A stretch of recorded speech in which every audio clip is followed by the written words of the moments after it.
And we're live. This is Mahabeli from Cairo, Egypt, with Virtually Connecting. And we are virtually connecting today with the Network Learning Conference in Zagreb, Croatia. We have a huge crowd on site, including keynote speaker Laura Chernovic and a lot of our friends over there who they will. But first, I'm going to ask the virtual folks to introduce themselves.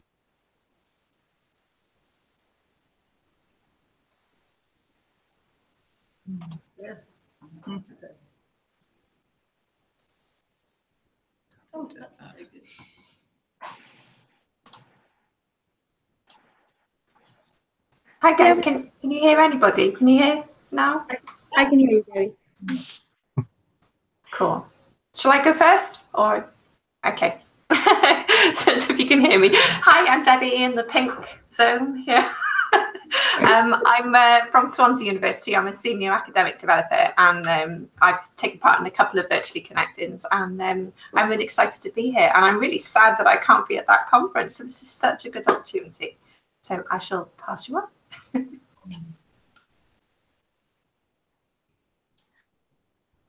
Hi everyone. Oh, sorry, Will. Go on ahead. Okay. Yeah, I'm Will. Will, and I'm a radio presenter in Exeter, Phonic FM. That's it. Hi everyone. My name is Johanna Funk. I work for Charles Darwin University in Darwin, Northern Australia. I'm here in Portland for the next few months, finishing off my PhD in open education practice for workforce development in Indigenous learner populations.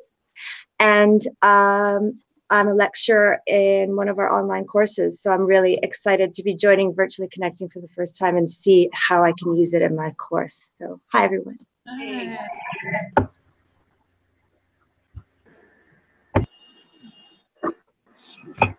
Hi, everyone. I'm Martina. And I've been, with or in a Virtually Connecting session for some time now, different occasions, and I'm happy to be here. I have different roles. I live in Germany, and my main interest basically in the Network Learning Conference is as a doctoral researcher for the Open University in the UK. So, and it seems to be a great conference. I'm Martina. All right, Helen, can you sort out the on-site folks' introductions? We have a bunch of on-site folks. Okay, so first of all, can I introduce Laura? Can you introduce yourself? We can introduce It's much easier because you're going to need to fill the We'll move the laptop. Yes. Yeah. I'm Laura Chernovic. I'm from the University of Cape Town in South Africa. And I'm Jeremy Knox. I'm from the University of Edinburgh in Scotland. Hello, I'm Catherine Cronin from the National University of Ireland in Galway. Hello, I'm Sharon Boyd, also from the University of Edinburgh. Yes, hi, I'm Jen Ross, also from the University of Edinburgh. Have a Celtic crowd. Wait, what? Yes. Hello, I'm Petar Jandrić from the Zagreb University of Applied Sciences and also one of the organizers for the conference. Thank you. Always great to have one of the organizers with us. Hi everybody, I'm also from Australia. Good to see another Aussie. Yay! I'm from QUT, Queensland University of Technology in Brisbane, Queensland, Australia. Oh, that's okay. Going further. Okay, we have Elizabeth and Helen as our buddies. They're hiding behind the camera and take photos or something. Okay.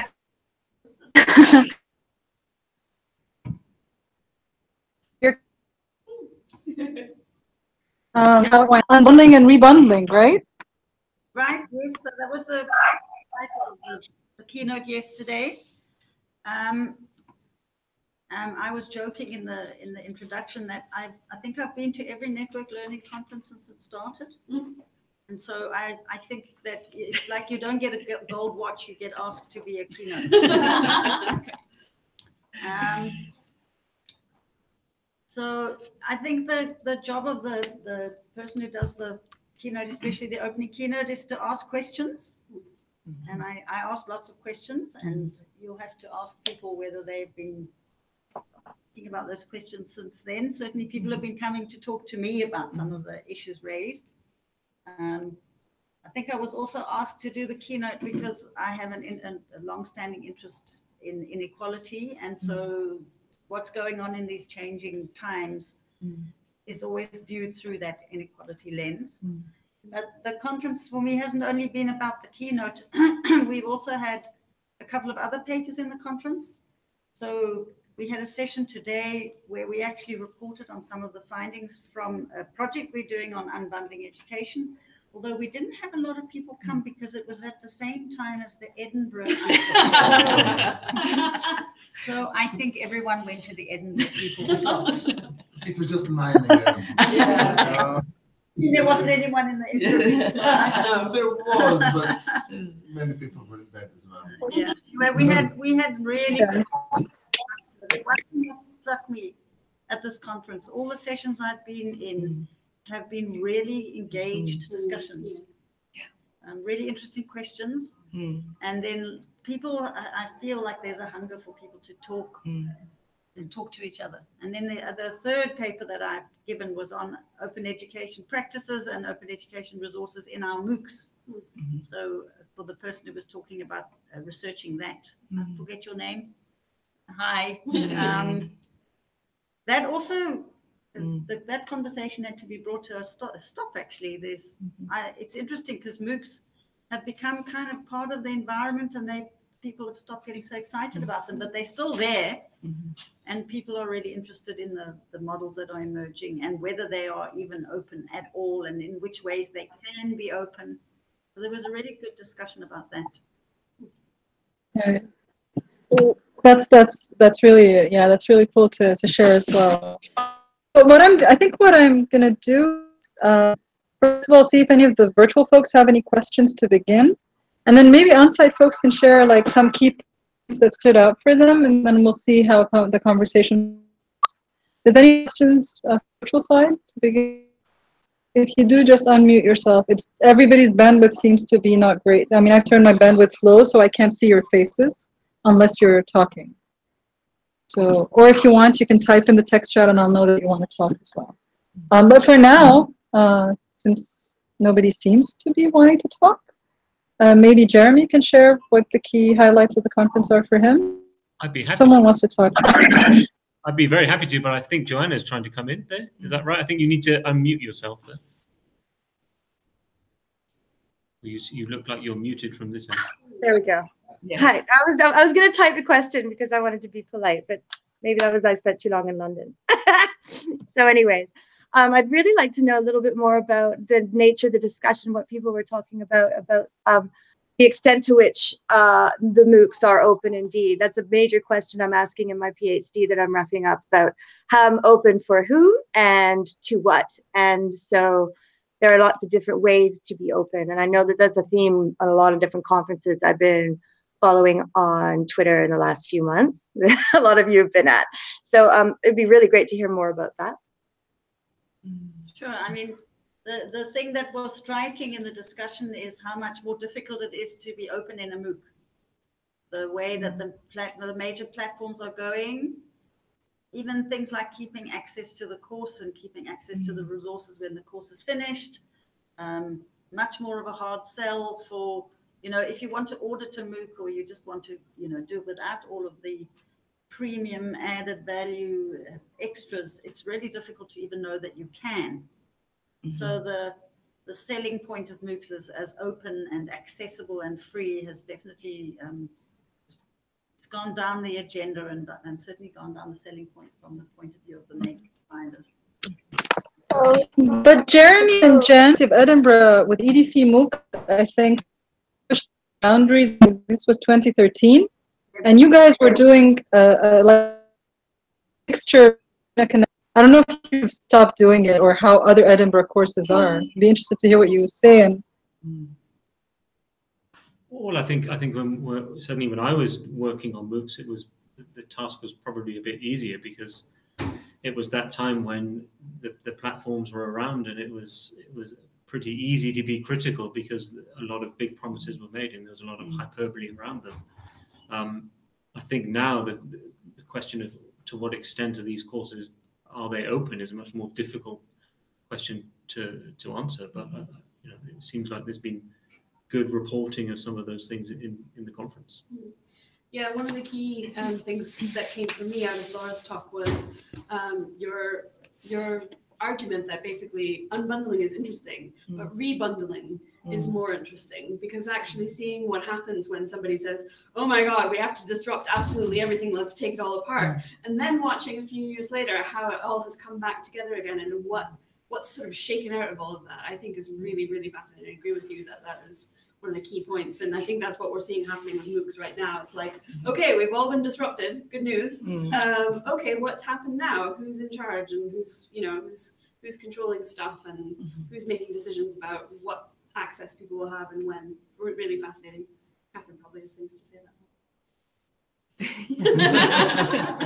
Well, one of the really powerful parts I thought of Laura's keynote, and a strand that's been picked up in other presentations since yesterday, is just the whole the equity argument. And you were quoting, is it Tinto? Access without support is not opportunity, or is not equity. I can't remember which one. So, I mean, we have people at the conference who are researching and or practicing network learning and openness, who recognize these issues and are trying to address these equity issues in different ways. So, you know, I know Jeremy and Sharon and Jen are some of those.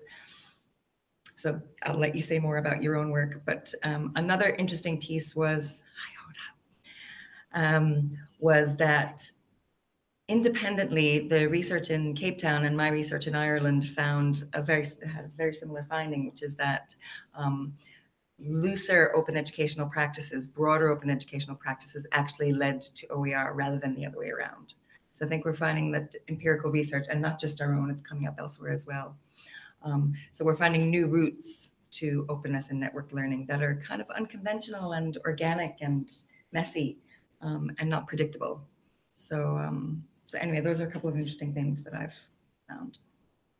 That has to be Sharon's in for compost, doesn't it? I think so. Yeah, given that we're talking about organic, compost has to come into it. And I'd like to say hello, Will, because Will and I. Hi. Hello. Yay. Good to see you. So on the digital compost front, that's led to quite extensive conversations. So the compost came from Donna Haraway. Her partner suggested that compost was a good way of talking about the fact that the machine, the human, and everything else is involved in the network. It's not purely one or the other. It's not a human machine thing. It's everything together.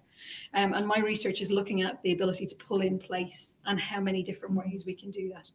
And the digital is the data that we can all be reduced to in all kinds of online spaces.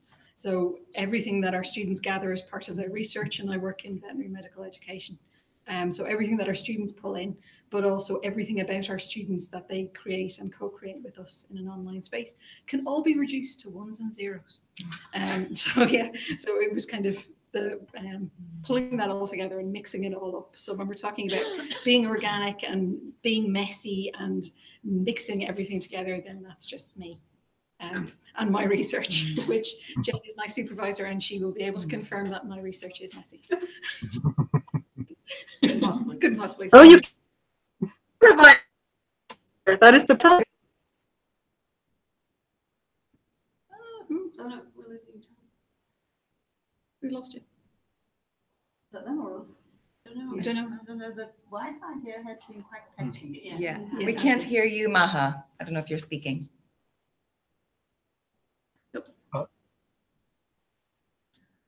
No, she's frozen. She's frozen. Yeah, I do frozen. see. Why does she get frozen in such a lovely pose? Whenever I get frozen, I'm exactly the same. it's like horrifying. I'm seeing this. Oh Very yes, true. Martina's point about the Deleuzian-Guattarian perspective, and agree with the entanglement of humans and the non-humans. Yes, and it also ties in with the work that Tim Ingle's been doing about that kind of entanglement and enmeshment. And he talks about, he kind of discusses the Deleuzian and Guattarian side of things, which is quite interesting. His work is great too. And yes, Debbie saying that Maha's beautifully frozen. I think she's coming in again. Yeah, she's. Oh, yeah, she is.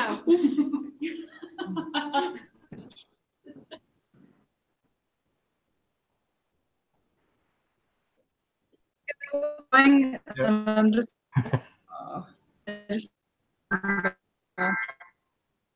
Yeah. Ignore me. Can other people speak? Yep, if you can, yep. Do you want to? Yes, good point. Keep going. Don't. Can anybody else? Hi, Helen. I think Maha's coming back in now. I find all that fascinating. I'm in the middle of actually trying to do an assignment on network learning, so this is just fabulous for me. So in terms of the conference today, then, have you got any kind of highlights? Because it's been running yesterday and today as well, hasn't it? So I don't know if you could perhaps share some of your key highlights with us. That would be really helpful. What are the kind of the hot things that you've been to, apart from the wonderful keynote, of course? Anybody have anything? You're on the spot. What's the highlight or the surprise you? You know what to expect. For me, I really had a few highlights of the conference.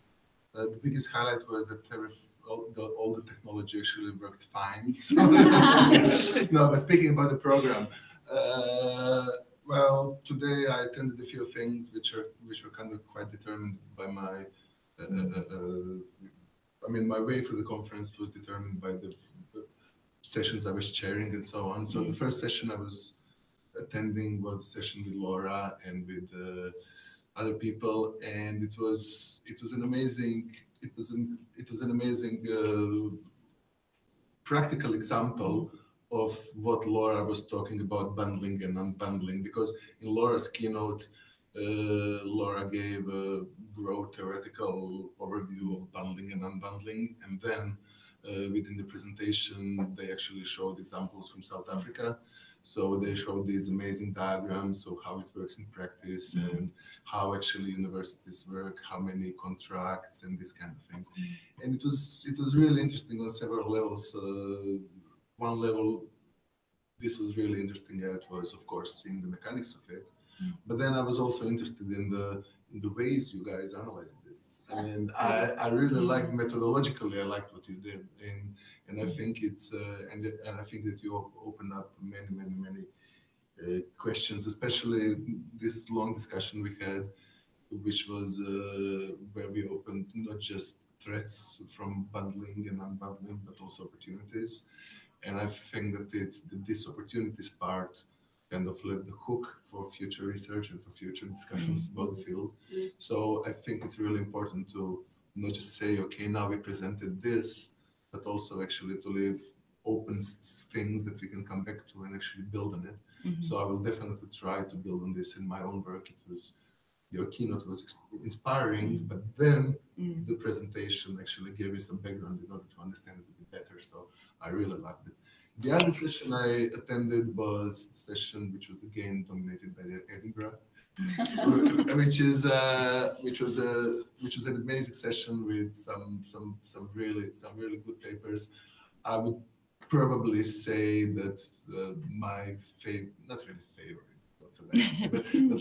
but like the most provocative piece there was the piece given by Jen, speaking about surveillance and about various ways of understanding surveillance within the educational settings, but also wider. And I think it's probably the next hot topic that's going to grow in the near future really rapidly. So I know that Jen is planning to do some other things about it as well. And I would strongly encourage you, as we discussed during lunchtime, to do it, because I think that it's really much needed. It's really very important. And I would really like to also myself, but also not just myself, to remain part of the discussion, because this is really now these days when the technologies are becoming invisible, surveillance gets even more important, because there's, if you speak about Jeremy Bentham and the idea that you have one heart keeping how many thousands of people because they never know whether somebody is watching or not.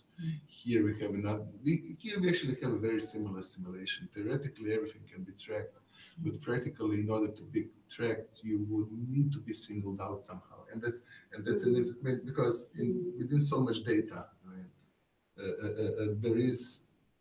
So there's a lot of questions there, and I've started connecting with many things from history as well, and I think it's really important. Another thing that nobody's mentioned here, and I would like to mention it, was the provocative second keynote we had today, which was given by Juha Soranta from the University of Tampere in Finland. And Juha was amazing. I mean, he presented the case for wiki learning based on his book, which he published a few years ago. And there was quite a lot of discussion about Wikiuniverse, Wikiversity, Wikipedia, various formats and ways that wikis can actually be used, specifically in teaching and learning.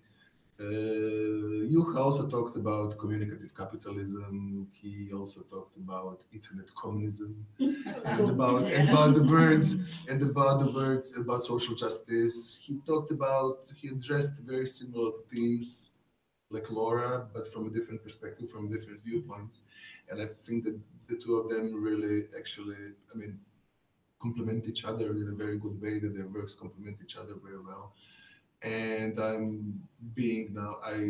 don't have such a long experience with network learning as you do, Laura, but I do, I mean, in my humble experience of the past few network learning conferences, I think that this was a bit of a thematic shift within the network learning community as well, which I find really interesting, and I hope that it will kind of remain for the future. Maybe not so focused, of course, that we will not focus every conference in the same way, but definitely it's gonna remain present. And I think that it's important that we speak about things such as equity, equality, social justice, the ways how we see, the ways how we understand society, not just focus to teaching and learning practices, but also talk about politics on this, because I think it's really important. Here, here.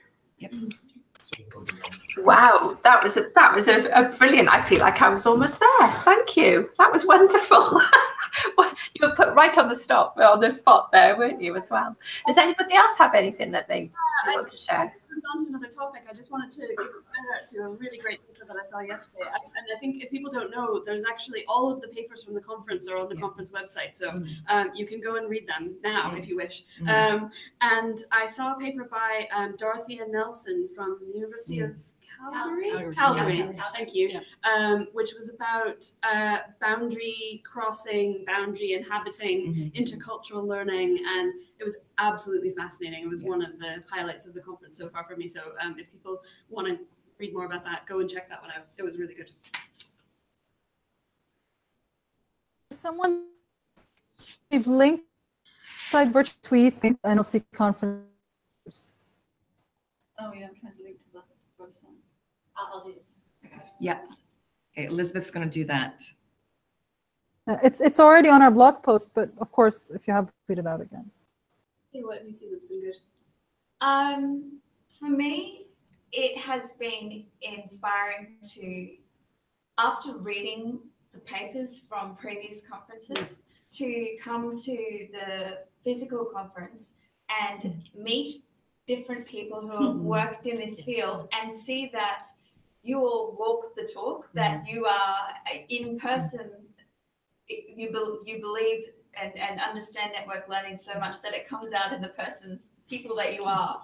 And I think that's because that has given a really warm and supportive tone to the conference. And as someone who has never been to a network learning conference before, and coming so far to somewhere so foreign, in terms of different to Australia, I don't mean that in a bad way at all, but to be the only one, like I'm here by myself, I haven't felt afraid or threatened or intimidated. I've just felt supported and encouraged and inspired. And wait for tonight. And I think that although I realize there are many people who are out there now watching and participating virtually, even the fact that this is happening is reaching out further and trying to say, hey, this is who we are, and this is the type of learning that we're trying to encourage for everyone. So not just those who are privileged or who have that access that so many people don't necessarily have easily. So yeah, so that's been my major takeaway, as well as, of course, all of the learning, but some of that I could have gotten sitting at home reading the papers, you know. It's the connections and the experience as well. Yeah, I think you're right. And I think definitely having something like this as well just brings it so much more to life, doesn't it? I think you can get more of that connection. So you do feel part of the conference as well, even from a distance. Sorry, Martin. Can I just come in here? Because it was very interesting to hear you saying that, Kay. In particular, because it reminded me of the Open Educational Resources Conference in London last year. Couldn't go to the one this year. I was wondering, Catherine and Laura, because you've been to these conferences as well, whether this is a very good opportunity to actually sort of try and connect to well, not necessarily different networks, but really Network Learning Conference is a kind of network, and the Open Educational Resource community, if you like, is a network. So in what way do you feel you, with your kind of research, have been able to sort of link these, you know, networks? And do you see any other movements in there where there's sort of an enrichment in both of these networks? Because I found this quite interesting, and I was wondering about this. That's one. Yeah, you've just been, Catherine's just been to 2 open education conferences in a row. Yes, so she's well placed to answer that. Yeah, and again, this is like you, Martina. It'll be, you know, a very individual perspective, as it only can be.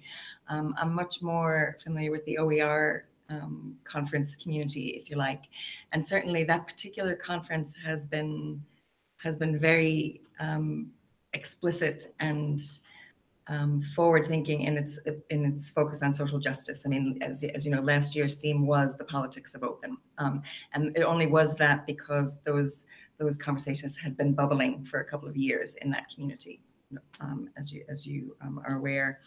I am aware that this strand of work is becoming stronger in open education and network learning, and to me that's only heartening, because even 3 years ago, I didn't find that many people were making the equity argument. Certainly, you know, for my sake, again, very personally, one of the great joys of working in the field of open education was being able to work with colleagues in the Global South who don't just talk about, you know, and open as an equity issue, as you know, as a line item, but actually are living it, and you know, in a very deep way, and just the way that you make. For example, Laura was talking about the MOOC project this morning, the way MOOCs are made available to people in offline as well as online, and so on. So it has altered my thinking around open, and has broadened it and deepened it, and so that's where my personal connection to social justice meets my work in that vein. And network learning, this is my 3rd time participating in network learning, and I think that theme is stronger in this conference than it has been in any other one that I've been at. Yeah. So, and OE Global, likewise. I mean, I didn't think that focus was there a couple of years ago, but it's there now. So this is very heartening. And I think, can I also add one more thing without taking the floor too much? I have had direct messages from a few people who have been in workshops or presentations that I was a part of or attending, where this argument was made very strongly around social justice and equity, who said, I'm getting pushback from people who are saying that I'm speaking negatively, and I should tone those arguments down. So I think we need to support one another, the people who are doing this. Yes. I hadn't been aware of that narrative, but it's reflected back to me in personal conversations. So it happens more to people white. Pardon? It's more to people who aren't white who speak against that. Yeah. So anyway, that's, I mean, I suppose that's quite a personal take on that, but that's, I don't know if anyone else wants to add anything. Well put. Yeah. I was thinking actually, I don't know if anyone on this side of the camera can speak to it, but I think there might be some people on the other side of the camera right now who might be able to say something about this. At the last Network Learning 2 years ago, one of our American colleagues, Laura Gogia, was here. Well, not here, she was in Lancaster with us at the conference. And she was saying, and I think this is right, that there was like a striking lack of integration between communities of people doing this kind of critical work around digital education and network learning on that side of the Atlantic versus this side of the Atlantic. And I don't know to what extent that might have shifted, and also for people who are on neither of those sides of the Atlantic, but other places as well, like what the feeling is about, you know, how much more work there is to potentially do to connect up those different communities doing similar kinds of things. And maybe that's actually just shifted on its own in the last couple of years, but I'm not really sure if that still stands the way it did, but I wonder.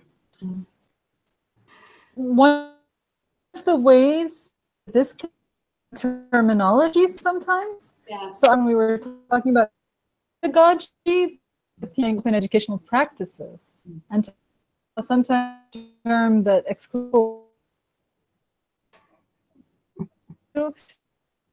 Look at the literature, you find similar different keywords for them, and then it's difficult to other. It's one other idea. Joanna, did you want to come in there? Yeah. Hi. Sorry. Yes. Thanks, Maha. I think your point, I heard a little bits of patchiness there from your sound again, but I think you were saying something about the language people are using to discuss this at different places. I mean, just coming and visiting PSU last January, in January, the language people are using to discuss critical pedagogy and practice and that type of thing, very different from what we're using in Australia. Kay, I'm sure you will have experienced, you know, and that's the main theme in some of my findings is about how language is used to describe, and how, to the extent that creates understanding within our little communities of practice and amongst them, and that can just, I mean, it's a bit German and pedantic, you know, like I'm thinking of my Habermas stuff, but you have to really make sure that we understand the terminology we're using when we describe things. I mean, boundary crossing and the tyranny of distance, Kay, like you would know that these little tools that we have at our disposal in Australia are really, really helpful, because everything's a 4-hour plane ride away. I mean, we're so far away from everything. Yes. So to find a way to connect with each other like this, but also then to make sure that we understand the language we're using. So yeah, that's hitting a lot of that's ringing a lot of bells for me, what you're saying there. So I guess I'm just rambling. I've had a lot of strong Portland coffee.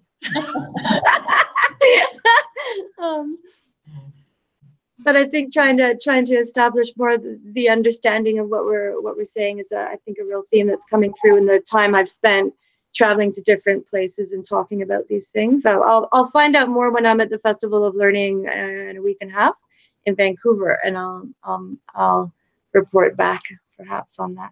I was that in my research looking at personal learning networks, that I have found that I've been able to draw elements, see the similarities that lay across network learning, the connected learning pedagogical approach, connectivism, and drawing out those similar ideas, and how the PLN, or personal learning network, does seem to be an embodiment of those key ideals from each of those things, and almost creates a conceptual blend that provides another lens to look through from one point looking out onto those different ways of expressing this type of learning. And so that's what I've been trying to describe in my research, is to respect the separation and the differences between those schools of thought or approaches, while also understanding and exploring how they complement and overlay each other. So yeah, great that work is taking place. Yeah. Can I just make one other comment in relation to that? Jen mentioned a paper by Laura Gogia last year, and I started my presentation this morning referencing that symposium from the last Network Learning Conference, because Laura Gogia and Francis Bell and I did a symposium called Synergies, Differences and Bridges Between Network Learning, Connected Learning and Open Education. That's all coming back to me now. So, but anyway, I think that notion of synergies, differences, and bridges between is something that can be applied in so many ways. I mean, Maha, I see your point there about OEP and open pedagogy. I'm always conscious of that, of whenever I speak about open educational practices, linking to the work that's done on open pedagogy. I know we use different terminologies, but trying to connect things so that we can open up the conversations and not just live in our silos. That's right. That was really fascinating. I mean, we don't want to have a lack of trying. There has also been a lot of humor at the conference, in case you can't tell. I mean, I suppose the danger is that we split so many hairs and we create so many multiple jargons. Yes. And it distracts us, actually. Because I think the marketization and the corporatization of higher education is an incredibly serious danger. And it's easy to treat it as other and not really to do with us. And I think it's got everything to do with us.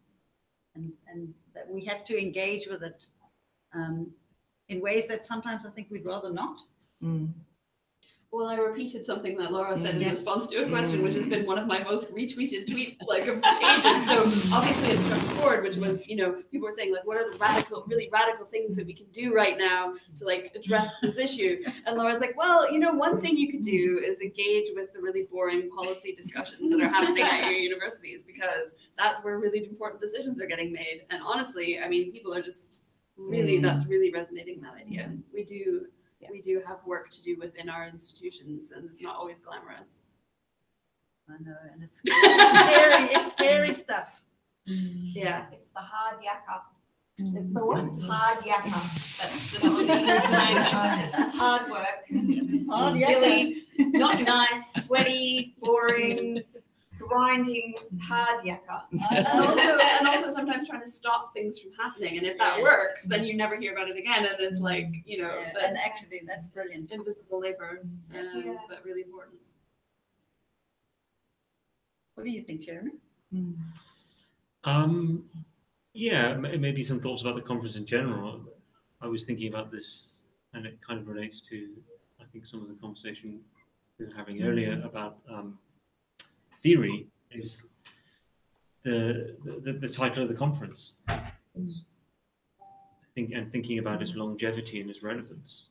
And I think that's something that the conference has done quite well. Something I'm seeing as still quite vibrant, although I have less experience in the conference than some people, is the ways that people are approaching, and again, maybe this comes back to using language and being able to talk to each other, because I do think the conference is quite interdisciplinary anyway, although it is also about connecting to other communities, about the ways people are taking on this term network learning and doing interesting things with it and sort of keeping it alive. Because I think we're in a field, and anybody who works with technology is sort of in an area where terms become irrelevant, or new terms come in where we probably think we should be using this and not this. But something about keeping a term permanent and being able to enliven it each time is quite a task, and I think the conference is quite well at that. Yeah, absolutely. Excellent. Is Helen still there, and Elizabeth? Are they hiding around the corner still? Are they? How have you been finding it so far, Helen? Oh, I'm good at putting people on the spot. Sorry. You have a lot to say.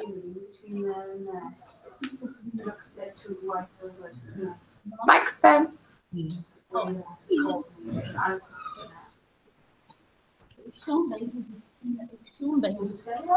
We can see you, but we can't hear you. There we go. Ago when I was on my master's course, and I come back to this time. What's the difference in the? This conference is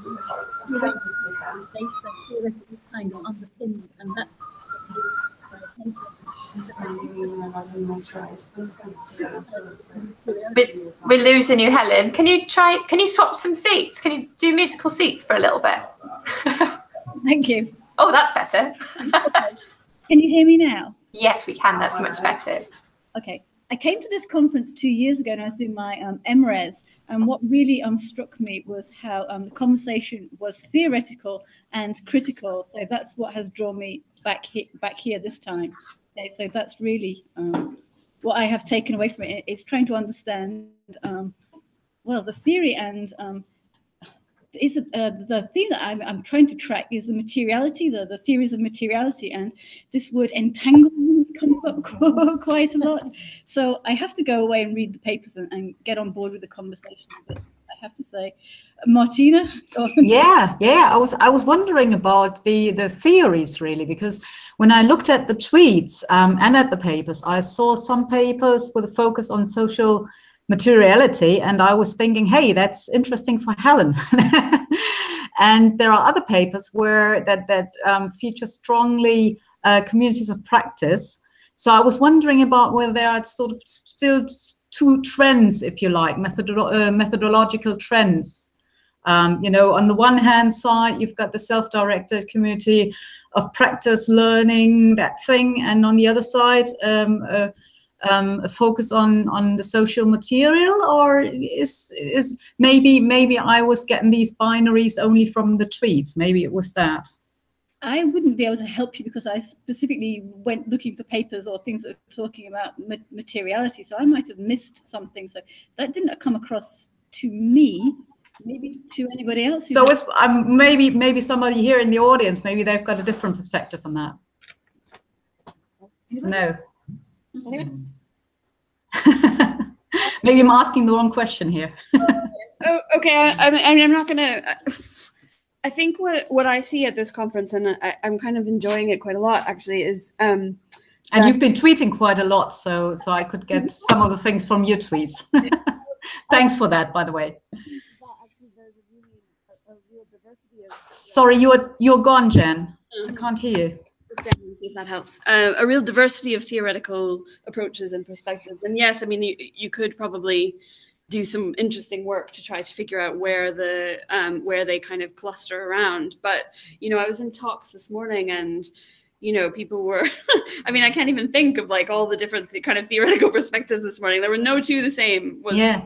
This morning, and so yeah, I think, but I do think there would be some very interesting work that would probably be quite useful to do. I wonder, in fact, if Vivian in her work tomorrow is going to do any of that, because she and David McConnell have been doing this project to try to draw together what's happened over this network learning conference over the many years. The paper is quite interesting. I don't know though whether they're going to be talking about the kind of theoretical influences and how those have shifted. Just on that note, somebody asked in a session, how are you using the theory of network learning? And it kind of put the presenter on the spot. But then it was Nina, I don't know the lady particularly, but then she said from the last conference, 2016, the book that had been written kind of drew out how network learning had different strands and was changing from what would have been the very traditional definition. So that was a little scribble in my notes to go away and look at the 5 different areas that now might be mutating or merging from the very. I was actually wondering about that, Helen, because I don't think there is the theory of network learning. What I could see is there's a sort of multiplicity of different approaches coming in, and I was wondering about this kind of entanglement with the different you know, ideas coming from different ontologies as well. And maybe that also counts for the diversity that Jen just mentioned, that we see in the methodological approaches. So as I said, maybe this sort of binary that I had at the beginning came from the reading the tweets rather than the papers themselves. Okay, so an interesting development for observation. It's also to take a look at the historical view, at the long historical view. I was always, I would read these network learning books, and there will always be either in the introduction or in the conclusion something like, it seemed to me terribly boring at the time. Like, identified three main themes are, and the three main themes are, and every time the five main themes, three main themes. It's the magical numbers, 3, 5, 7. But actually, a few years ago, maybe a year or two ago, I invited some network learning people to write an encyclopedia entry about network learning. Can you come a bit closer? A few people wrote an encyclopedia entry on network learning. It was Chris Jones and some other people. And what they did, they actually picked up on all these boring themes and put them together and lined them up in 20 years. And you could actually see the development, and you can see the tree growing and branching and then coming back together again. And actually this work of systematization, which is not maybe so exciting at the first glance, is actually really great when you look back and when you put all those things together. And then I understood actually why they did all this boring work and all these introductions and everything else, because then you actually see the full wealth and the full richness of the whole thing. So it's not just about what happens now. It's also this historical perspective, I think, is really interesting. Network learning has always insisted on this strongly, and while I will admit that I didn't always understand why it was like that, I understand it now, and I actually really appreciate that they were visionary enough that they've been systematically doing it for 20 years, which is amazing. Yeah, they should keep on doing it. Yeah. You will. Conference. Yeah, I will. Yeah, that's true. You're going to have 3 themes or 5 themes. Yeah, I know. Yeah. And maybe we are back to the idea of bundling and unbundling. Yeah. Thanks. That makes a lot of sense. Thank you very much. What happened to Maha? Is it Elizabeth there? Oh, Maha's back. Hang on. Nope. Here I was hoping to duck out, but no luck. I think so. For me, 2016 was the first network learning conference that I'd been involved in, and I come from a space of online and e-learning and open. So like what was said by Jen earlier, for me at that conference, it was a fantastic conference because inserting into the community, they were looking back, they were taking stock and looking forward. What a perfect time to be new in this space.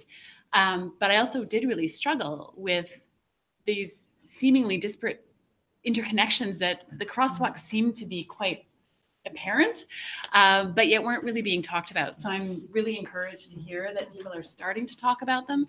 I think that's where the richness will lie. I think for me in this conference, what's been interesting, you can't compare them to the last, but there's more conversation around the how. So more examples of people actually enacting this in practice. So this, it may just be the sessions I selected today, but really we're left with, oh, this is how we did it. This is what my students did. This is what I did as faculty, or what we're doing at our institution, or what we're doing, in our country or political area.